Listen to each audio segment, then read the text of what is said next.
हलाल विरोधात आता झटका मास तेही मल्हार प्रमाणपत्र असलेलं मिळणार आहे। नितेश राणेंनी या संदर्भात माहिती दिली आहे। मटण दुकानांना मल्हार झटका प्रमाणपत्र दिलं जाणार आहे।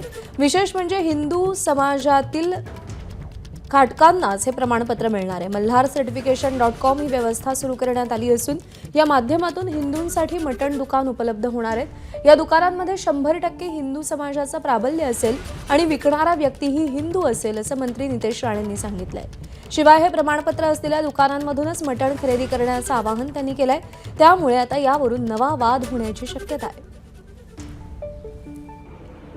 या झटका मटन सर्टिफाईड मल्हार सर्टिफिकेशनचा वापर आपण जास्तीत जास्त करावा, किंबहुना ज्या मटणाला मल्हार सर्टिफिकेशन नसेल तिथे हिंदू समाजाने पाहूही नाही, खरेदी करू नये असं आवाहन या निमित्ताने मी करेन। आणि ह्या पूर्ण प्रयत्नाला आमचा 100% पाठिंबा आहे हे या निमित्ताने आवर्जून सांगेन। जय श्रीराम। एबीपी माझा, उघडा डोळे बघा नीट।